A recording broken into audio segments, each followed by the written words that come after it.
بسم الله الرحمن الرحيم. الحمد لله رب العالمين، وصلى الله وبارك على النبي الأمي محمد وعلى آله وأصحابه وأمته أجمعين. اللهم يا رب اشرح لي صدري ويسر لي أمري واحلل عقدة من لساني يفقه قولي. اللهم آمين. برا عز خوشويستەکانم السلام عليكم ورحمة الله وبركاته. داواکارم لە ذاتی الله بەرەکەت بڕێژێ بەسەر گەنجانی کوڕەداوێ و مسلمانانی کوڕەداوێ و ئیماندارانی کوڕەداوێ. یا ربی خوای گەورەتان کە بە نمونە باوکو کەس و کار فەخرتان پێوە بکەن، ئومەتی ئیسلام پێتان سەربەرز بێ ئینشاءالله. داواکارم هەموو ئاوایەکانی کوردستان، گەنجانی هەموو شار و شارۆچکەکانی کوردستان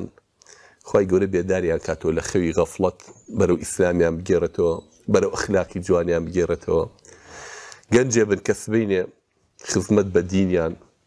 بە وڵاتیان، بە میلەتیان بکەن.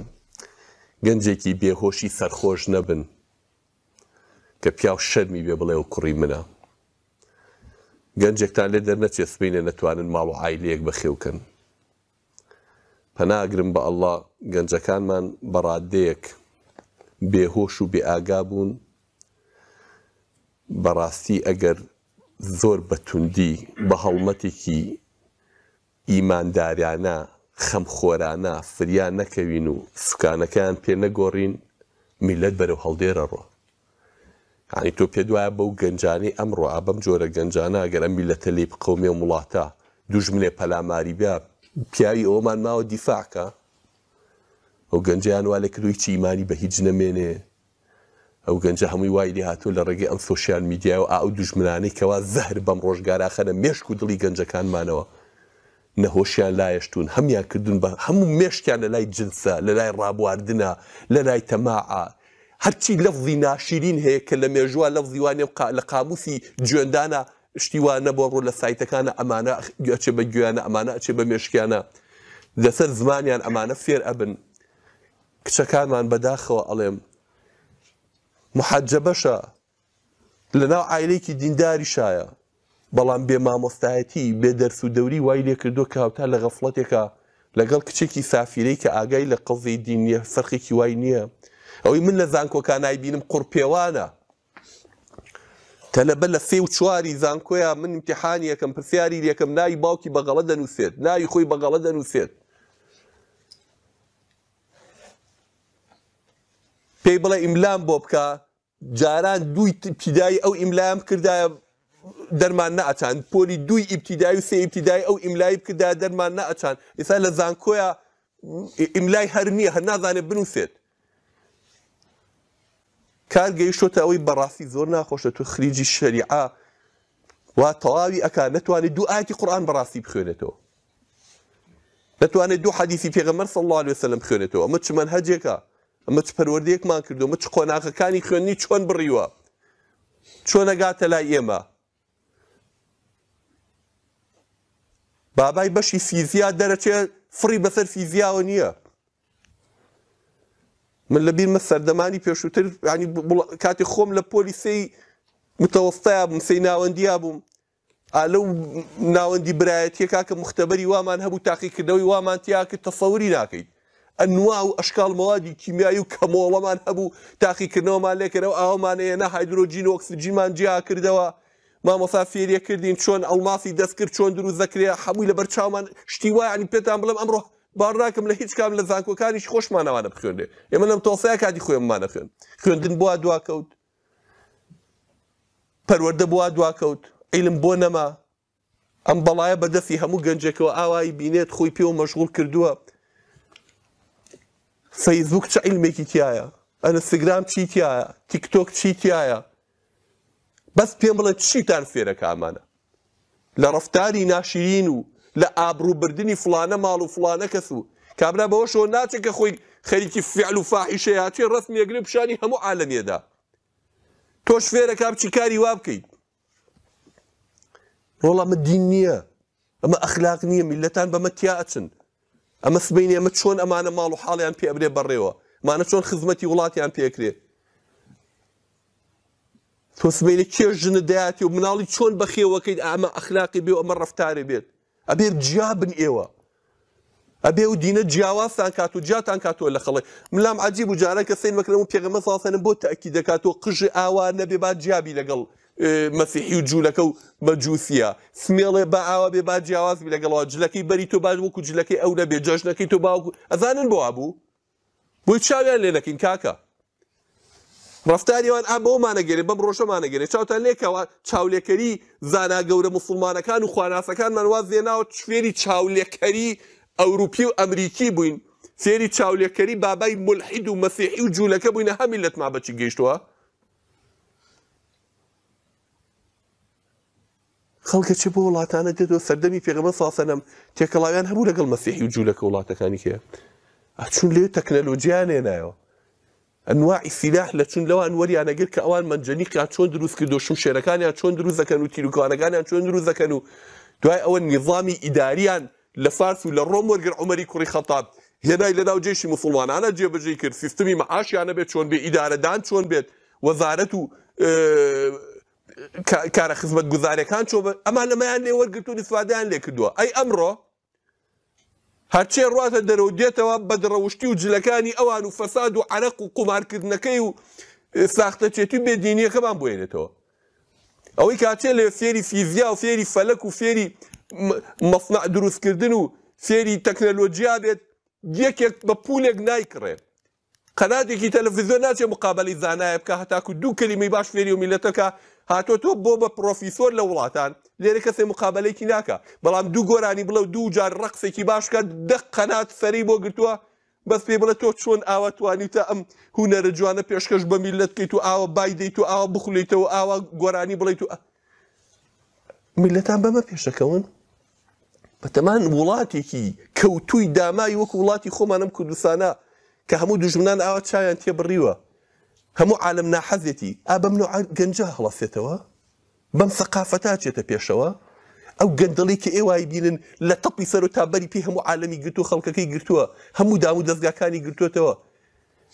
ئێمە چاوەڕێکین ئێوە چاکیکەین بەچی چاکیەکەن بە تیکتۆک بە ئەنستاگرام چاکیەکەن برامە بێ هۆشێ بێنەوە بە خۆمانە ئەو خەڵکی ترکە مەبدەئی نییە ئیمانی نییە ئەم قسانە کاری تێ ناکە ئەو 52 ڕۆژێڵی لێم گەرم نەقی خەڵکم چییە خەڵکە بەڕێی خۆمش بەڕێی خۆمە بێڵم 52 ڕۆژە بۆ خۆم بژیم ڕابێرم حەقی خەڵکم چی خەڵک بە من چا ناکرێ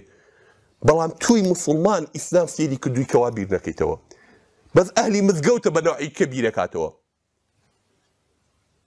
بەس تۆی حەزەکەی ناو ماڵەکەشت دایکیش و باوکیش و خوشک و براکانە فێری ئەو نیعمەتی قورئانە بن کە تۆ الحەمدوللا فێری بووی لە ناو مزگەوتە حەزەکەی وتارەکەی مامۆستا کە ئاەتێک و حەدیثێکی پێغەمبەر صلی الله علیه و سلم بۆ خوێنیتەوە بۆ دایک تێگەێڕیتەوە بۆ باوک تێگەێڕیتەوە حەزەکەی چوار مناڵی دەرودافەکە بێنی فێری قورئان خوێندنیکەی فێری ئەخلاقی جوانیکەی پەلی ڕەفیقەکە دەکردی کە بیبەی بۆ مزگەوت فێری ماڵی خوای کەیت بەس مسڵمانە حەز بەم خێراکە کە بە هەموو چوار دەوریا بێ ئەگەر ئێوە ئەمە چانەکەن چاک نابێ کوڕە جوانەکانم کوڕە ئەی هەوار شارێکی وەکو قوستەنتینیە کە پێشتر پێوتە بێزنتە دوایی پێوترە ئەستەمۆڵ کە ئەمڕۆژ پێوتی ئەستەمۆڵ ئەم شارێکە نیوەی لە ئەوروپای و نیوەی لە ئاسیایە ئەمە پایتەختی مەسیحیەکان بوو پایتەختی ئەرسەزۆکسەکان بوو 2000 دانە ساڵ پایتەختی دەوڵەتی ڕۆم بوو لە سەردەمی سەحابەی پێغەمبەر صلی الله علیه و سلم کە فەتحی دار و بەردی دنیا کرد ناتوانی ئەستەمڵ فەتحکەن پیاوێکی وەکو ئەبوو ئەیوبی ئەنساری لە لای دیواری ئەستەمڵ شەهید بۆ وەفاتی کردو و جەنازەکەی تا لەوێ نێژراوە سەحابە نەیانتوانی ئازادی کەنە و شارە دواتر گەنجێکی لە عومری ئێوەیە کە عومری 20 ساڵ بوو 21 ساڵ بوو محەممەدی فاتح ئاو ئەستەمڵی ئازاد کرد کوراگە ڕێگە بیرێ بە گەنجەکان نەزانن گەنجیان پێکرێ خوو بەکەم مەزانە جێیشێکی چەند سەد هەزار کەسیە بر بەڕێوە ئیداری ئەم جێیشەیە کرد ئەم هەموو قایدە جا قایدی جاران هەموو ئەمە چەک و بازیان چونکە هەموو شمشێر وشت بوو هەموو لەوانە بوون 50 خود بە دەمو چاو بە قۆڵ و بە گیانیانەوە بوو تۆ توانی جێشێکی چەند سەد هەزاری ئەمرە 20 دانە ساڵ بێ ئەمە هەمووی بەری بەڕێوە ئیدارەی بیت فەتحی شارێکی وەکو ئەستەمۆڵ بکەیت دیوارێکیان دروست کردبوو بە دەوری ئەستەمۆڵە هەم بۆیە بۆتان پێڵی بزانم گەنجی جاران چۆن بیری کردەوە چی کردووە دیواری دەوری ئەستەمۆ 3 دیوار بوو. کولی دیوارێکی چەند مەتر بە ئاسمانە بەرز بوو، بینی دیوارەکان ئاو بوو، چاڵ هەڵکردراوە ئاوی تێکراوە. باشە دیواری ئەستوری وا ئەگەر خوب کوشی خۆ ببڕی کون لە دیواری یەکەم کە یەکەویتە ناو ئاوە ناگەیتە دیواری دووهەم، دیواری دووەم ببڕی خۆب کوژی ناگەیتە دیواری سێهەم. ئەم لاوگر حتا تۆ ئەواکەیت بە تیر و منجەڵی ڕۆنی قرچاویان نەکرد بە تەپڵە سەر تا خۆت و هەرچێوی دەگەڵ تا بوو ئیبادە ئەبوو بە هیچ فتح ناکرا. ئەو لاتریەوە لە مەڵزیقی دەردەنیلا مەڵزیقی بڵین بسفۆرە ئەو ئاوی کە ئەڕژێتە ناو دەریای سپیناوە ڕاستەوە کە لە ناو ئەستەموڵەوە ئەڕوات، ئەو ڕووباری کە لە ناو ئەستەموڵە ئەڕژێتە ناو دەریای سپیناوە ڕاستەوە، لە ناو ئاوەکەیە زنجیریاندا نابوو لە ژێر ئاوەکەیە هەچ پاپۆڕی بێوێ لێەوە بێت لە زنجیرەکانە گیرا ئەمانیش لەمبەر و لەوبەرەوە بە تۆ پاپۆڕەکانیان هەموو ئیبادە ئەکرد، هیچ پاپۆڕێ نەیەتوانی لێوەش و دزە بکات بێتە ناو شارەکەەوە. پشتیشی بەحر بوو ڕووی لەکوێ بوو لە ڕۆما و لە ئەوروپا بوو کە مەسیحەکانی خۆیانن، وشکانیش هەموو بەم دیوارە گیراوە، بۆیە کەس بۆی فتح ناکرا. یعنی کەس بیری لەوە ناکرد و ڕۆژێ لە ڕۆژان بتوانێت ئەم شارە ئازاد کە گەنجێکی 20 ساڵ لە عمری ئەوەیە پێش هەموو شتێ چووکە نیەتی ئەوە بوو ئەو شارە ئازاد کە کاری بۆ کرد. پرسیاری کردوتی گەورەترین وەستای تۆپ دروستکردن، گەورەترین مەعمەل لە دنیا کە تۆپ دروست دەکات میدفع لەکوێیە؟ تیان باشترین وەستا کە هەبێت لە دنیا کابراکە لە بولغاریایە. بابایەکی مەسیحیە لە بولغاریە، خۆی و کچەکەیەتی مهندیسەکەن ئیشی ئەوەکەن. جوابی نار وەفدی نار بۆ لای وتی ئەمە گەورەترین تۆپم لە دنیاە بۆ دروستکەی کە هیچ دیوارێ بەرگەی نەگرێت.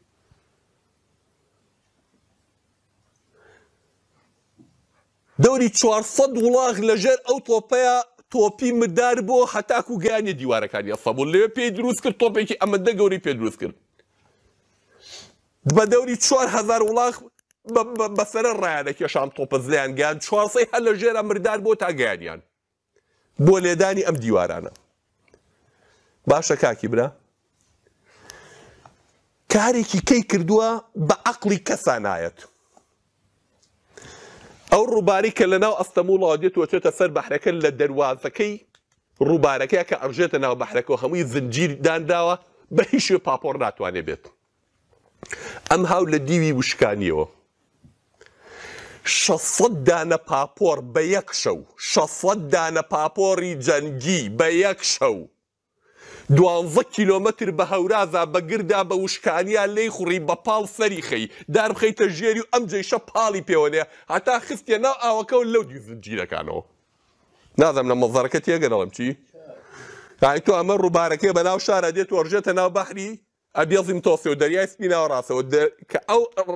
لەو شوێنەی ئەڕژێتە ناوینەکە هەمووی بە زنجیر گیراوە بووی لە دەریاوە کەس نەتوانێت بێ پاپۆڕ. ئەم بە وشکانیە 600 دانە پاپۆڕ بە شەوێک بە بێدەنگ عالم هەموو خەوتووە بەم جێیشە بێنی پاڵیان پێوەنەی دار بخەیتە ژێر ئەم پاپۆڕانەوە داری گەورە کۆتەرە بە پاڵات چەوری کەیت بنی پاپۆڕەکان چەورکەیت و بەمە پاڵی پێوەنەی بە وشکانیە 12 کیلۆمەتر بەم هەورازەیە 600 پاپۆڕ بخەیتەوە دیوە هەرۆنگیان زانی بەیانی لێرە و بەم تۆپەزلێ دێ لە دیواریە لەو لاشوتیان ئەرە وەڵڵاوە پاپۆڕەکان وە جێی شاتە ناو ئەستەموڵەوە پشتیان شکا فەتحی ئەستەموڵی کرد. گەنجێکی 20 ساڵی عمری ئێوە بە قوربان خۆتان پێکەم نەبێ ئەوانەی کە زیرەکن کە ئەهلی عیلمن مێشکێکی باشیانەیە ئەو ئەوروپا ئەمریکایە بە پارەی زۆر بانیانەکان لەوێ هەموو دەوراتیان کردەوە ئەڵێ کێوانەی دەرەجەکانیان لە سەرونەوە ئەوەیە ئەی با بە وڵاتی خۆیان لەوێ یەکێ لە بواری فیزیکە لە بواری تووبایکە لە بواری هەندەسەی هەمویان دارێ خۆی ئەیان کڕێ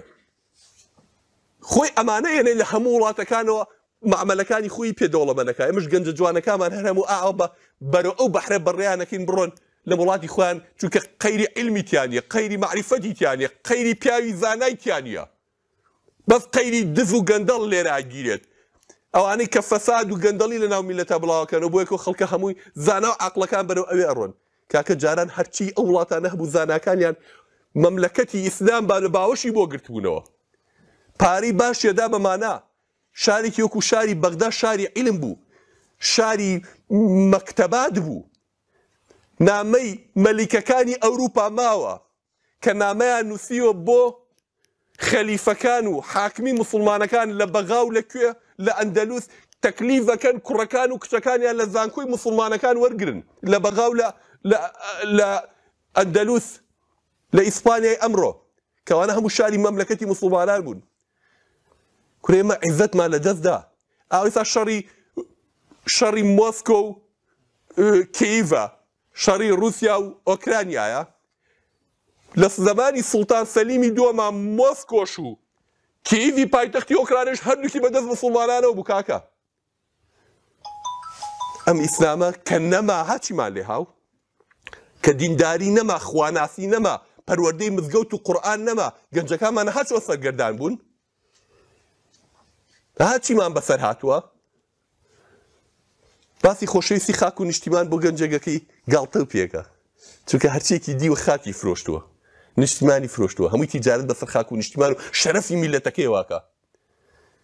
کاکی برە بەس ئیسلامەتی ئەم پیسی و بۆ گەندەڵیە نەهێڵێ. ئەگەرتان نەوێت دنیای خۆشتان سەربەرزکەن، لە دنیای سەربەرز بن، قیامەتی خۆشتان بگڕن، ئەبێ دەست بگرن بە قورئانەوە، ئەبێ بێن بەرەو ئەم ڕێبازی ئیسلامە هەڵبژێرن. گەنجە جوانەکە چی لە هەرچی وەسائلی فەساد ئێمڕۆ بۆ تۆ ڕەخساوە دێ، لە زانکۆکەتا، لە دەرەوەی زانکۆکەتا، لە سەر جادەکەتا، بڕۆ نادیەکانی سەرچنارت بڕۆ هەر شوێنێکە چیت. کۆڵان نەماوە لە گەڕەکەکانە دوکانی عەرەق فرۆشیتیان نەبێ. بێدەنگ بڕۆچی بیراکرێ، عەرەقەکڕێ، چیەکڕێ، مۆبایلەکەی بەدەستەوەی هەرچی فەسادی دنیایە بە یەک دەقا توانێ دای بەزێنەوە سەیریکە. بە پاکەمترین پاراچێ شەڕواڵ پیسی و فەسادەکە هەمویان بۆ ئاسان کردووی، بەس دینداری زەحمەت، بەس دینداریەکەشە کە ڕزگارە دەکە، ئەم میلەتە ڕزگارەکە. ئەلەم نەهامەتی کە تێکەوتووە. والله ئەوەی پیاوی ئەم دنیا نەبێ لە قیام پیاوی قیامەتیش نییە، لە قیامەتیشا لای خوا ئەرزەشی نییە. تۆ نەتوانیت دنیای خۆت و عایلەکەی خۆت چاکەیت، ئاواییەکەی خۆت چاکەیت. ئەمانە خەمیانە، خەمی ئەم گەنجە جوانانەیە، ئەنوێ نەفەوتێن. ئیشان چی ئاوایەوە کۆکەنەوە؟ هەچکامێکیان بانیان کرد وەرە حیزبایەتی کە بە قسەی کەسیان نەکەن، بەدەڵێ وەرە دینداری بکەن، فێری ئەخلاقی جوانتان نەکەن، فێری ماڵی خواتان نەکەن، ئەنوێ نەدۆڕێن، ئەنوێ سبەینە پیاویەوە بن کە فەخرتان پێوە بکەن، خزمەت بە ئاواکەی خۆتان بکەنەوە. چەند خۆشە چوار عالمی گەورە هەڵکێو لە ناو میلەتە بڵێن فڵانە کەسی کوڕەداوی. سەربەرزیە بۆ خەڵکی کوڕەداوی بۆ ئەو ئاواییە، بۆ قیامەتیش عینەشت. مامۆستایەکی دینداری خواناس هەڵکێو لەیەکانەوە تا گەنجەکان کۆ کاتۆ فێری قورئانیانەکە. ئەگەر وانە بوو خەڵکێکی فاسید بوو گەنجەکان بان کاڵەوەرە لە نادیەکەی من ئیشکەن، خوێنیشان ئەمژە و فاسیدیشانەکا و دنیا و قیامەتیشانە فەوتێنێ. لەبەرەوە گوڵە جوانەکانم تۆزێ ڕۆشنبیر بن، تۆزێ هوشیار بن، کورە کەسی لە فەساد و گەندەڵی ناچنێتەوە. بەس ڕیسوایی دنیا و قیامەتە، نە دنیای پێچە بەڕێوە نە قیامەت. بگەڕێنەوە بۆ لای خوا،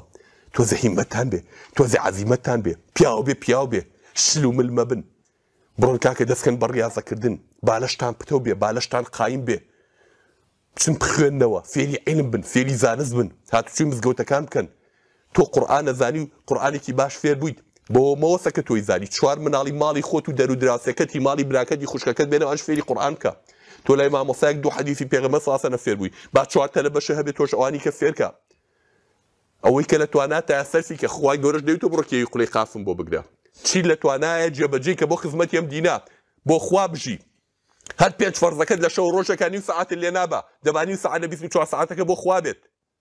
گوڵە جوانەکانم، شەڕ ڕەفیقی خێر و سەرسەری مەکە، وەڵا وەرە کورە هەتی ئەمشەو سەری ساڵە، جەژنی سەری ساڵە و هەڵپەرکێ و کورە خۆ بەمشەو کافر نابی دەبا بچین دوو پێکەڵین و دەمەژە کۆ گەنجا ناچینوە، هەرەوجا تۆی پێی خزانیت، هەرەوەنگە لەگەڵی ڕۆشتی، ئەیتر بەرەو هەڵدێرێک کە دەبا دوای خۆت ناگریتەوە. بچۆ لەگەڵ ئەوەیە کاڵە وەرە بۆ ماڵی خوا، کۆرەوەرە ئەمشەو هەموو گەنجەکان خەریکی سەرخۆشی و بێهۆشین، با من و تۆ ئەمشەو دانیشین دەرسێکی قورئانمان هەبێ، بۆی خوای گەورە بەڵکو سێرماکە بڵێ ها عالم خەریکی چ گەندەڵی و فەسادێک و بێدینێکە، ئەم گەنجە جوانانش لەم ماڵەیە دانیشتنە ماڵی خۆیان خەریکی قورئان و بەشکم بۆ عەفوماکە و باشتەکەی پێم سۆگەرکەین. باخوا لە دوو مۆقیفی ئاوایە بمان بینێت،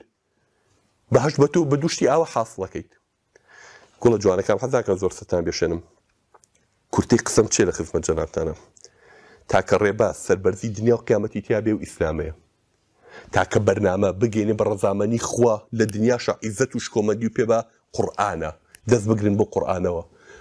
ئەو دینداری قورئانی خۆتان بەکەم مەزانن بە ساقتان بم کە لە مەجلیسێکە دانیشن هەتیوێک دانیشە قسەی بەدڕەوشتی و فکری پڕپوش بڵاوکاتەوە مەیڵە مەجلیس بێ بە مەجلیسیەوە تۆ دانیشە دوو ئایەت و حەدیثی تیا بخوێنەوە تۆ سەربەرز بە بەو دینەی خۆت ڕێگەمەیە خەڵکێکی تر بێ فەساد و گەندەڵی سێری ماڵ و منداڵ و عایلەکە وکە چم بەگژەوەیەکەوە ئەوێ بەرەو بەدڕەوشتی و ڕاکێشێ کە قسەیەکی بۆ براکە کرد بۆ خوشکەکە و کرد بچۆ بەگژگە بڵێ ناماقوڵە کرد ئەوەی تۆڵی بێدینیە بەدڕەوشتیە مشتی وا قبوڵ ناکەم من تەلەبەی مزگەوتم من تەلەبەی قورئانم لەبەرەوە پێکەوە بن باشترە پێغەمبەری خوا صلی الله علیه و سلم فەرمێ عليكم بجماعة المسلمين وإمامهم فإنما يأكل الذئب من الغنم القافية فەرمێ قەت بەتەنیا مەبە دایم لەگەڵ کۆمەڵی مسلمانانە بە پێکەوە بن لەگەڵ مامۆستا و کۆمەڵی مسلمانانە بە پێشەوەکیانە بە چونکە گورگ پەلاماری ڕانەمەڕ نایە پەلاماری ئەو مەڕایە لە ڕانەکە تەرە بووە ئەگەر تۆ بەتەنیا بوویت هەر نوێژەکەی بۆ خۆت و هەقی ئەو نییە کاکم نەقی ئەو نییە ڕۆژێ دوان سێ لەگەڵ ئەم ڕەفیقا لەگەڵ ئەو جۆیکەیە لەگەڵ ئەو پۆلیا لەگەڵ ئەو وەختێک زانی ڕاپێچ دەگەن تۆش لەگەڵیانە بەرەو فەسادەکە ڕۆشتی ئەو تۆ نوێژ و دیناری شنەما بەڵام ئەگەر بە کۆمەڵ بناوە تۆ ئەمڕۆ ئیمانەکە و زائیف بووە ماوەیە کە کەسی دیاب ئاەتی حەدیثەکە بۆ بخوێنێتەوە بەڵام کاتێک کە تێکەڵ بە دوو گەنجی جوانی ئاوایەکەی خۆت و دوو دەرس دەبێت شەح نەبیتەوە ئەبیتەوە بە کوڕی کاڵێ الحەمدولیلا خۆتت تێگیرێ لە بەردەمەوە فەسادەیە فەسادی ئەمڕۆ کولافا وایە ئەوەی باش خۆی نەگرتوێ ئەی با لەبەرەوە بێ ڕەگ داکوتی ئیمانەکە و ڕەگ داکوتێ بۆ عەرزەیە بۆی خۆ بگری لە بەردەمیەوە فەسادەیە اینجا گوڵە جوانەکانم هەمووی دنیاش 52 ڕۆژێک ئەوەیەکی 20 تێپەڕان تۆزێ زیاتر تۆزێ کەمتر ئەوەی کە تیا لێ دانیشتووە 20 کە بە دوای ئەمە گەرماین و هیچ مقەدەریش نەبوو 20 کەش بە دوای ئەمەیە بەس خەریکی هەڵپەی ژن بێنە و مناڵەیە بێ و خان و دروستکە و نازانم چیتر ئەو تۆزە تڵپەتەڕەشی کە تیاتە لە 20ەکەی کە دانی دوایش 20 کا مێنێتەوە بێ هەر لە ڕێگی دکتۆر و نەخۆشی و دەرمان و تێگەی سەریەشە و ئەمانەیە بیت وا تەواو بێ ڕۆڵە ئەی کەی فریای دینداریەکەی ئەی کەی فریای خواناسەکەی لەبەرەوەکو جەنابی ماوەسا فەرمووی ئەبێ بەرنامەتان ئاوا بێت کار و کاسبی دنیاشتان بە نیەتی خوا بێ بۆی بە عیبادەت بۆتان بنووسێ من هەموو جار بە تەلەبەکان مەڵم لە زانکۆ پیانەڵم جوان گوێم لێ بگرن هەتانە لەم پۆلەیە سعیکردنەکەی هاتوو چۆکەی شەو نخوونیەکەی عەزیەتەکەی مەسرفەکەی هەرچیەکە لەم خوێنەیە هەمووی بە عیبادەت بۆ نووسێ هەمووی بە عیبادەت بۆ نووسێ کە بەسەر کتێبەکە ئاوا خەوی لێکە و شەو سایەکە ئەو شێت بە عیبادەت بۆ نووسێ بۆ چونکە نیەتەکەی یەکلا کردوێتەوە لە خوایە لەبەر تۆی کەم حەزەکەم خوێنەواریەک عیلمێ سەقافەتێکم پێ بسپێنێ خزمەتی دینەکەی تۆی پێ بکەم جا لە بواری دکتۆریایە بواری هەندەسەیە بواری شەرعایە هەرچێکە خوایە ئەمێ ببم بە کەسێکی بەسوود بۆ میلەتەکەم توانم خزمەتی موسڵمانانی پێ بکەم یا ڕەبی یارمەتی بەی بەو نیەتە تۆ خەوتنەکەش هیلاکبوونەکەش مەسرفەکەش عیبادەتە هەشە ئەوەی لە تەنیشتیەوە دانیشتووە دۆنگی تۆ هیلاگە بێ و عەزیەتیژەکە و مەسرفیژەکە و شۆ نخوونیەکە ئەمەی خێر بۆ نانووسێ چونکە بەس هاتۆ بووی ئەو وەرەقەی وەرگرێ کە پێوتێ شەهادە مەبەستی خواودین نییە تەنها بۆ مەڵسەدێک و پایەکی دنیا دێ هەرەنگۆ پێ بڕێ شادەکە وەرەگری بەس چۆن شادەکەی فادی دنیای چەند بوو پێی تاین بووی مانگی چەنە وەرەگریت تاین نابیت خەڵک پێ دەڵە شادێ هەیە هەرەوەندەیە ئەڵێن شادی هەیە بەڵام تۆ توانی هەموویکی بە عیبادەت بەس نیەتەکە و بەینی خۆت و خوا چاکە مەبەستی خوا و ڕەزامەنی خوا بێزانە خوای گەورە چۆن بەرەکەت دەخاتە تەمەنتەوە و خوێندنەکەت و هیلاکبوونەکەت خوای گەورە هەمووتان موفەقە سەربەرزتان کە ئیشەڵڵا نمونەتان زۆر بێت ئیشەڵڵا بن بە خزمەتکاری ئەو ئیسلامە ئەبن بە خزمەتکاری ئەو قورئانە ئینشاڵڵا ئومێدی زۆرمان بە ئێوەیە ئەوەی پێمان کراگە خوای گەورە لێمان قبوڵکە هەوڵماندا بووی بیگەێنین بە جیلی دوای خۆمان بیگەێنین بە دەستی ئێوە تر ئێمە ژوا پیر بووین وا بەجێ یەڵین ڕۆژانێکی ناخۆشمان تێپەڕان قەدەری خوا وا بوو بوونی ئێمە ژیانی ئێمە کەوتووەتە جوغزێکی مێژوویی و جوغڕافیای زۆر عەجیبەوە کەوتووینەتە سەردەمێکەوە لە سەراسەری دنیایە بستی خاگنی حکمی خوای تیاوێ هەموو کافری دنیایەکی گرتووە دژی موسڵمان بە هەر هەمووی محارەبەی موسڵمان و ئیسلامەتیەکە کەوتووینەتە جوغزێکەوە بەس موسڵمان نییە کەس نییە لە سەری هەڵاتێ تاقیکردنەوەیە ڕاستە قورسە بەڵام ئەو کەسەشی لەم ڕۆیە خۆیە گرێ و دەرەچێ لای خوا گەورەترین پلەی هەیە لە حەدیثەکەی تەبەرانیە کە پێغەمبەر صلی الله علیه و سلم باسی ئەو ئاخر زەمانەکە ئەفەرمێ الممسك على دينه ياخذ أو الطبراني كأفرمت لمثل ما أنتم عليهم اليوم له أجر 50 منكم أو كوكو أو أمر إيوا بخير بنجال إيوي هي حديثك أبو لفظية للطبرانية قابض على الجمر أو قابض على الجمر كنا أو قال له أجر 50 منكم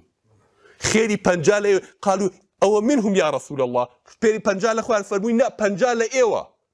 يعني يا رسول الله صحابيتون يعني شي خيري بنجال لما يوتي آخر يوم من تانتي أمريكي بي خواردار من بوي رازكوا بذو سردما همو چواردور أمريكي بيكا أمري خرابي بيكا كورينا باجواني عمو عالم باش بي و توش باش بي باجواني عالم و چواردور خرابي تو چي بيت باش بيت تو نگوري كهمو الدنيا باش بي و توش باش بي هنر نيا بشرتي جادي قيرا ممان مسلمانين بەڵام لە پێچەکان و لە لۆفەکان و لە قڕوچ و پاوەکانە دەرەکەوێت کێ پیاوی ئەو بوارەیە کوڕینە ئەمڕۆ ئاساترین شت فەساد و بێدینیە بەڵام دینداری چییە کوڕی خۆی ئەوێت ئەمڕۆ دینداریە بێ خۆتی بۆ بگریت لەبەرەوە پیاوی ڕۆژەکە بن ئینشاءالله ئەوەی خۆی پێ بگیرێ پێغەمبەر صلی الله علیه و سلم خێری پەنجای هەیە لە ئێوە وتیان یا رسول الله لە خوار فەرمووینە وەڵا لە ئێوە بەشک مشتڵە خوا لەوانەما بگێڕێ زەمانێکە هەموو چواردە ئەبری خراپە و پێکە هەموو وەسائلی خراپە و بۆ ڕەخساوە دینداری زەحمەت و قورسە بۆیە کە الممسك على دينه كالقابض على الجمر ئەوەی کەوا ئەو دینەی گرتبێ ئاوەکووا پشکۆی ئاگری گرتبێ بە تەحملی ئەوە بکەی بۆی ئینشەڵڵا ڕەزامەندی لای خوا بەدەست بێنی کاکە لوقمانگیان جارێ هەروەکو عیلمی حەدیث جەناب التأکید دەکەمەوە حەدیثە ضعیف ڕاستی کۆمەڵ لە عالمەکانێکی و شێخی ئەلبانیە شوعیبەرنە و ڕەحمەتی خوایان لەبێ لەم تازەکانیان بە مەجموعی ڕێگاکانی ئەڵێ حەسەن لغەیری هەیە بەڵام ئەو ڕێگەی عولەمای کۆن هەموو ڕێگاکانی ضعیفە يعني حديثك الصحيح يعني بمعنى الصحيح يوغو صحيح درج أو حديث أما يك دو من شان تفرقة بلا جورتين بلا أم أمته تفرقة جورتين بلا أم أمته تشيا تفرقة في غمص صلى الله عليه وسلم فالمسيس وجدن بو خوابر سيد دوام تياكل دواني أيام في من أيامه دام لخواي جورك وتم يا رب العالمين داوال لي كم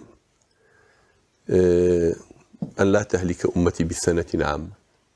أم أمتهم هرهم بيك دردو بيك جراني وبيك يعني لنا وبنا بيك أمتك عليك تشوف قومي لود بيك جال لنا وشو قومي نوح بيك أم أمتي من جاء لبناني بيك جال وتي أوي يابه أم أمتي إسلام أول لنا وناتش دوام لا دوام لرب العالمين كنت أن لا تجعل أن لا تسلط عليهم عدوا من سوى أنفسهم يستبيحوا بيضتهم خواد دجمني كان بثرة ظالنا كيت بالله الرجل رشان بيني هنبن أمتي منه يلا الله وش دامك أجر هرتي كافرين يا حديث كافر صحيح مسلم فمي ولو اجتمعت عليه من في أقطارها هرتي كافرين دولتان الدنيا هي بين بلاماري ثامن بشر لنا بنو بشر نعبنو خمانة مشكلة كلها خمانة الله السيم ما بوت من لا تجعل بأسهم بينهم خوايا يكتر نخون نبن جروب بلاماري يكتر بنو يكتر نخون الله فمنعنيها وتيو السيمنا دردي أمة أويا هزار بركة وهموشي بلامار يجاو هركي خوي براسو بويا حتى أتوانن بيغمر صلى الله عليه وسلم أو حديثي بيغمر صلى الله عليه وسلم جوجكن عليكم بجماعة المسلمين وإمامهم يعني علماء فرموا سواد المسلمين عامي مسلمانان لقل ريبازي وأنا بلدلتي مكة بارتا مكة منوتو مكة خطين وبذم رزم مكة أمتي ثام وتلك أمتكم أمة واحدة وأنا ربكم فاعبدون أو أمتك أن يجوا أمتهم منش بروردقارت أنا من بثن هم جماعتين بثمنا أما هم ولادانا أو يبيغمبر صلى الله عليه وسلم كذي خطيكي باني أو كيشات شركيكي بدأ ثوبه كان خطيكي وردي لدو كيشات يا رسول الله وتشيء كيدو خطانا فرمي أما الصراط المستقيم كي رجع باك كيا أماني كلام رجل لا داك يتيكي لو رجكان ورجكان إيش هرهمو باخوازك إلى سر على ورا بو جهنم حلم رجل لا دم كيش حد رجيك وبكيروي بوجانو تيا رسول آخر رجبانك كامية فنوي ما أنا عليه الأصحاب ما أنا عليه اليوم وأصحابي أمر منه هذا كان من لفت رجايكين أو بقدر عمل لقمان جان لقبر برثار اللي ناكن شحيث بيك بويتو لەگەڵ نازانم چ شێخێک و چ دەروێشێک و چ نازانم ئەم بەس ڕۆزمە لێ ناپرسن سێ پرسیاری لێکرد کێو پەرسووە ئەو پیاوی کەی و من پێغەمبەرم ناوی محەممەد بوو تۆ ڕەئت چی بوو بەرامبەری ها بەرنامەکەشت چی بوو چۆن زانی و محەممەد پێغەمبەری خوایە الله ڕەبی محەممەد نبي محمد پیغمبر صلى الله عليه وسلم الله خوامو محمد پیغمبر پیداله بچی ازانی محمد پیغمبر تا علی لای خوا قرآنکم با کتابکم با خوانمو شونی کوتم برنامجم زانیم که محمد پیغمبری خوا پرسیاریم سیاره لکن ام جوابی ام سیانه حاضر که نکشون امو او بکوید اگر ام بکوید نه دنیاش سریشه نه توشی چلحانه ابی نه گمراش بید عمرك بيجي دروجك كنت مجالي ويتاني بتي جماعتين هم برو برينا بكي حاجيك ما كلي بشمان كاكي برو تيجين برو الرجع لأن هذا صراطي مستقيما فاتبعوا أو الرجع كما ريك الراس ليلا مدى فاتبعوا شنيكو طابقوا حسي خوانو ماشي أنا كذا في أمو أويكر هالجوش لي مجنون برو ركعك دعاء ما بخير دو حديثي بيغمر صاصن خير شي دعوة ولا متلحانة أقول لك جان ما مصيبة رز ساجاني موكو ما مصاينا نقطة خانة كان توشي أبجي لوين وقت جناتان باسان كده احتراما بومان إن شاء الله أمانة لو نوعانين والله إما براسية توانين بلين لقبل جيليان كدرسيان بيغن ولا نابولا كان زور بيجار هلاك معنا كان يعني بهلاك معنا بن إما همو جودك خو معنا خينا قر هو كتيان قيل هو كشتجوانا كان وشتجوانا كان زور زاد أخينا برنامج درسكوا تو ئامۆژگاری چییە یعنی بۆ زیاتر بەهێزکردنی ئێمە و هەروەها بۆ ئەوانیش بۆ خۆ مامۆستا ئەگەر بەس ئەو نیەتەکە دەوێت بێ بڵی دەرسەکاڵێم و لە کۆڵم بێتەوە بڕات زۆر بێتاقە دەبی ئەگەر وەکو باخوازێکە خەڵک باکەی بۆ دینی خوا خۆقیتە مووقفی ئەوی کاری پێغەمبەران ئەنجامە دەیت تێگەی ادعو إلى سبيل ربك بالحكمة والموعظة الحسنة وجادلهم بالتي هي أحسن يا أخوي قولا فرمي ومن أحسن قولا ممن دعا يعني كاتب بتعقد يعني كدي صار شايب نقين يك ناس يقول لك يا شباب أقرأ رحمتي لي بيو سلامي خوالي بنوح بينصونا وإنه صو بنجاصات شو تحملك تيجي أنا بشي يعني بعقدوا وشبه بيغمري يقول نوح به عليه السلام بيغمري واهيا بيغمري خواص والله بيغمري رجي قيامتي يجنفري لقلاني أبو سرح الزكي أو بيغمر زمان شيريني عالمي بشخصيتنا همو عمري خريج بو الظلامي كيف قناعات بينك له ولا افر من وصف بنجاد انا صالتو خريبي نصيحتي او عالم بكيد ام بيا وبرز بعلم بشخصيته وحي عثماني بو يتخواروا باشا دو اي سواري بابورك بي كرك لقل سرنك كرم ورا سرك بيك بخاتي خوا جنك ولا قال سرنك جنو كوري خو قناعتي بينك خفتي تشي خوي كاكبره تو قال سر انما عليك البلاغ وعلينا الحساب. من بس رأيك جنابك يعني شلون زياتر ئامۆژگاری چییە بۆ ئێمە چۆن زیاتر ئەو نەفەس درێژێ بێتە حمولکی تونیەتەکە بۆ خوا خالیز کە بزانە چۆن بەرهەمێ بێ کاکی برا باشتە پێ بڵێم شەڵام مەجلیسە ناڵێم بەڵام کاکە لە مەجلیسێکە دانشی ئاوا قەرەباڵغ بێت توێ قسەی خێر بکە یەک کەسیان کاری تێ بکە تەنها چەند پێغەمبەر صلی الله علیه و سلم فەرمێ لأن يهدي الله على يديك رجلا واحدا خوای گەورە یەک کەس دەسەر دەستی تۆ هیدایەت بە حەدیثەکە فەرمێ چی خير لك من الدنيا وما فيها لم دنيا هاتشي تيا بوتو خيرته للرواية كافر مشي خير لك مما طلعت عليه الشمس حتى تشكي خول لياوه او بوتو خيرتك او ذلام اخوة هدايتي والد ستويا في الحديث هيك شافر مشي خير لك من حمر النعم او دشت حرهم واشترى سوري توبه حرهم ملك ثاماني توبه شي بوتو خيرته او كثيك خوال سد هدايتي ببني تبيك هدايتيش بدات من تونيا پێغەمبەری خۆمان صلی الله علیه و سلم هەموو خەریب بووە ئەوە مامی لەسەر مەرگێڵت توو خوا مامەگیان بەس عاقڵ بم مامەگیان کورە مامەگیان لا ئیلاهە ئیلەڵڵا بڵێ بتوانم لای خوا جێگەیەکی بۆ پێ بگرم توانم شەفاعەتێکی بۆ بکەم مامەگیان هەر لەبەر دڵی من لا ئیلاهە ئیلەڵڵا بڵێ نەیڵێ هیدایەت بەدەست من و تۆ نێ کاکە یعنی من جاری وها بۆ شتی وام دیوە تەسەوری ناکەن خوای گەورە پیشانیەوە مەڵێ ها بە زمان نووسی و بە قسەزانی و بە عیلم و بەڵگەهێنانەوە نییە هیدایەتەکە لای منە قسەم بۆ زەلام کردووە حتا یەکی شەو ئەیوت چۆنەڵی یەک زائیدەن یەکە کاتە دووە بێ ئاوە بە ڕیاضیات بە فیزیا بۆم سەلمێنی کە خوا هەیە تم بەسەر چاوکە کە بە ڕیاضیات و بە کیمیا و بە فیزیا بۆم سەلمانەوە کە خوایە وتم میساڵێکی وتی یەشهد ما بالله تەواو قسەکانە هەمووی کە تەواو هەموو دەلیلێکی بۆ هێنامەوە علمی لەسەروی کە خوا هەیە وتم ئێوەتی بەس من اعترافی پێ ناکەم من جوتم لا إكراه في دين قد تبين الرشد من الغي خذوا من لين لدينا وما حقنا حق لك جابته دعاء كان أنا صلاة الظلامة كهرب عائلة بلين شيوعيبون دعاء كان أنا صال روجك أنا بطاقتني باوش بياكدم تيو بورم ليكي بوديوانو بو خوتم ليناك أنتم هيز والله كاكا تعرفني كلوتي هوال كاتي قيدو كاتارم نافاني كلا قلت يا ابو سامع قولا من كن بكون بدواي بتاريكي تو بدواي هناك اقرم كنت بتو خوتم لي ما غور خوتم لي مكوتي كورا كاكا والله ساكورا مسلماني كي وام عشان يقول بارمك كروتي والله تعزل في الجنب مشاش ما لا سي سامتي جيراهم اي ام خوي قرب شادي على وقصانا ناخوا تو بقسبس كخو مثل هدايتي ما ميدم هدايه لا الله يبقى قربان جاري ابو قسم ابو امكر دويك لولا افادي كدوا اميك قصه كم بو كردوا وري نقرت يكي كلولا بحال قولي بوا جاني اقول راوبي لبرو توقصي خيرك او تو خير بتشنا يجي ضل نيابه للشركه هالصوفه بيو تو برهبك يا شيتو ان شاء الله مو ينتقوا